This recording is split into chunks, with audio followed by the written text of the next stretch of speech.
కాదు, మన ఆడవాళ్ళని మనం సరిగా అంచనా వేయలేదు. కానీ there is a theory, right brain left brain. Go and ask your chat GPT. Ladies are more intelligent than men. It is established fact. మనం నమ్మినా నమ్మకపోయినా అది వాస్తవం. అందుకే ఇవన్నీ నేను ప్రమోట్ చేసినప్పుడు నాకు అనిపించింది చాలా. ఇప్పుడు ఎక్కడికి పోయినా కూడా ఇంకొక ఇది కూడా ఉంది, మీకు గుర్తుపెట్టుకోవాలి. మీరు కూడా ఫాలో కాలేదనుకుంటున్నాను నేను, అయితే ప్రమాదం. డబ్బులు వచ్చాయి, ఇద్దరు కూడా ఉద్యోగాలు చేస్తున్నారు, double income, no kids, let us enjoy. అందుకే ఇప్పుడు యూరోపే కాదు, అన్ని దేశాల్లో కూడా పాపులేషన్ ప్రాబ్లం వచ్చింది, ఏజింగ్ ప్రాబ్లం వచ్చింది. Can you believe? జపాన్ లాంటి దేశం ఇండియా నుంచి మ్యాన్ పవర్ పంపించమని ఫస్ట్ టైం అడుగుతున్నారు. జర్మనీ లాంటి దేశంలో ఇండియన్స్ని యాక్సెప్ట్ చేసి కొంతమంది మనుషులు కావాలని అడిగే పరిస్థితికి వచ్చారు. అంటే ఏదైతే సరైన సమయంలో నిర్ణయం చేయలేకపోయారో దానివల్ల ఆ దేశాలు ఈరోజు మీరు చూస్తే సంపద సృష్టించారు, టెక్నాలజీ ఉంది, అగ్రదేశాలు. మనుషులు లేకపోతే ఎవరికోసం దీనికి ఎవరు ఎంజాయ్ చేస్తారు? That is the stage today. India is very fortunate. 2047కి ఇండియా, నాకు ఏం అనుమానం లేదు, ప్రపంచంలోనే నెంబర్ 1 కానీ నెంబర్ 2 కానీ తయారవుతున్నాం. ఒకప్పుడు నేను ఎక్కడికి పోయినా జూయిష్ అని చెప్పేవాడిని.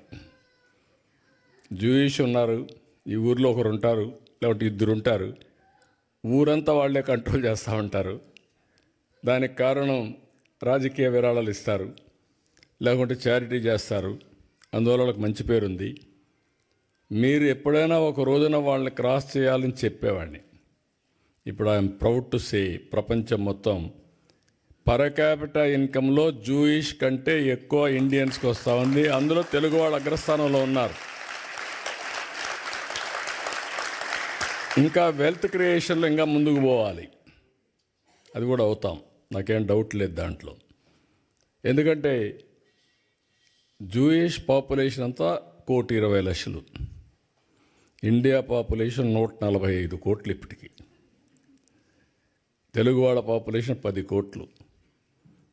తెలుగు వాళ్ళు ఒక 3-4 కోట్లు ప్రపంచం అంతా వెళ్ళిపోతే ఒక 2 కోట్లు ఇంకా మీరు ప్రపంచాన్ని అంతా మీరే దున్నేస్తారు, నాకేం అనుమానం లేదు. ఇప్పుడే అంటున్నాడు రామ్మోహన్ అని, మీరు తిరిగి వచ్చేయండి అని. అదే మరి లోకేష్ గారు అన్నారు, మీరు వచ్చేసేయండి డెవలప్ చేయాలని. నేను రమ్మనడం లేదు మిమ్మల్ని, మిమ్మల్ని ఇక్కడే ఉండమంటున్నా, ఇంకా ఎక్స్పాండ్ కావాలని కోరుకుంటున్నా. నా విజన్కు వాళ్ళ విజన్కు అదే వ్యత్యాసం. నేను అనేది ఏంటంటే గ్లోబల్ లీడర్స్ కావాలనుకున్నా. ముందు global citizens, global leaders. Distance is not the criteria. మీరు స్విట్జర్లాండ్లో కూర్చోండి, డెన్మార్క్లో కూర్చోండి, జర్మనీలో కూర్చోండి, ఆంధ్రప్రదేశ్ అభివృద్ధి చేయాలంటే ఫోన్ తీసుకుంటే పని అయిపోతుంది. అది ఈరోజు మన పరిస్థితి. అందుకే నేను ఇచ్చిన పిలుపు ఏంటంటే తెలుగు వాళ్ళందరూ ప్రపంచం అంతా ఉండాలి. కర్మభూమికి మీరు సహకరించాలి. మళ్ళీ చెప్తున్నా, మీరు ఎక్కడున్నారో అది కర్మభూమి. అవకాశాలు ఇచ్చింది మీకు. ఇచ్చినప్పుడు ఇక్కడ కర్మభూమికి మీరు పట్టించుకోకపోతే మీ మీద అసూయ వస్తుంది, అది కరెక్ట్ కాదు. అదే సమయంలో మీకు అవకాశాలు ఇవ్వడానికి మీకు అవకాశం కల్పించింది జన్మభూమి, మీ స్వగ్రామం. రెండు కూడా బ్యాలెన్స్ చేయాలని మరొక్కసారి మిమ్మల్ని అందరినీ కోరుకుంటున్నా. చేస్తారని చెప్పి కూడా నేను ఆశిస్తున్నా. ఇది ఒక పద్ధతి ప్రకారం మనం పెట్టుకోగలిగితే ఏదైనా సాధ్యం. ఇక్కడ ఈరోజు నేను మాట్లాడినప్పుడు చూశాను, ఇక్కడ ఉండే వాళ్ళల్లో ఎంతమంది ఆంట్రప్రెన్యూర్స్గా ఉన్నారో చేతుల పైకెత్తండి. ఆంట్రప్రెన్యూర్స్, ఓకే. ఎంతమంది ప్రొఫెషనల్గా ఉద్యోగాలు చేస్తున్నారు చేతుల పైకెత్తండి. ఓకే. ఎంతమంది ఇంట్లో ఇద్దరుంటే భార్యాభర్త ఉద్యోగాలు చేస్తున్నారు వాళ్ళ పైకెత్తండి.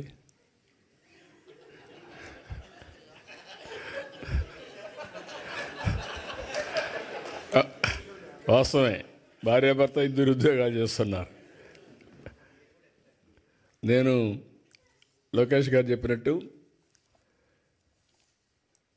నేను ఒక రాజకీయాల్లో కూడా చాలా ఒక రెవల్యూషన్గా చేయాలని నా కోరిక.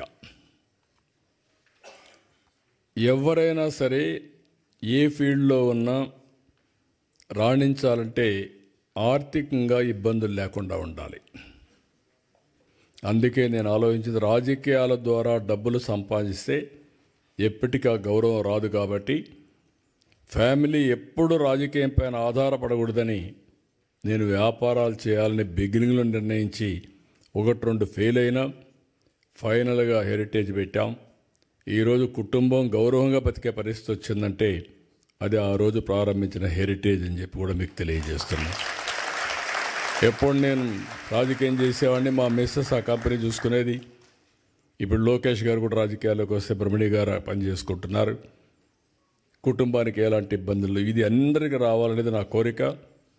దాన్ని ఎప్పటికప్పుడు ప్రమోట్ చేసిన ఒకసారి ఆలోచించారు, కానీ అది కుదరలేదు. రాజకీయ పార్టీ కూడా ఒక కంపెనీ పెట్టి వచ్చే డబ్బులు రాజకీయాలకు ఖర్చు పెట్టాలని, అది వీలుగాల, అది లాస్ ఒప్పుకోలేదు, అందువల్ల చేయలేకపోయాను. ఇప్పుడు నేను మిమ్మల్ని కోరేది ఏంటంటే, నేను 1 ఫ్యామిలీ 1 ఆంట్రప్రెన్యూర్ అని పెట్టుకున్నాను. నేను ఇక్కడుండే మీరందరూ కూడా ఉద్యోగాలు చేస్తూ ఓసారి టకామని ఉద్యోగం మానేసి ఆంట్రప్రెన్యూర్ చేస్తే అది కానీ గిట్టుబాటు కాకపోతే మొత్తం దెబ్బతింటామని భయం కూడా ఉంటుంది. గ్రాడ్యువల్గా మీరు ఆలోచించుకోవాల్సింది, సంపద సృష్టించడం కష్టం కాదు, కేర్ఫుల్గా పనిచేస్తే ఏదైనా సాధ్యం. నేను ప్రపంచంలో ఒకటే చెప్తున్నా మీకు, 2047కి ప్రపంచంలో నెంబర్ 1 కమ్యూనిటీ ఎవరంటే, మోస్ట్ పవర్ఫుల్ కమ్యూనిటీ ఎవరంటే, దానికి చిరునామాగా మీరుండాల్సిన అవసరం ఉంది. అదే నా ఆలోచన, అదే నా విజన్, అదే నా సంకల్పం. నా సంకల్పం మనందరి సంకల్పం కావాలని, దానికి ఆమోదం చెప్పాల్సిందిగా మరొక్కసారి మీ అందరినీ కోరుకుంటున్నాను.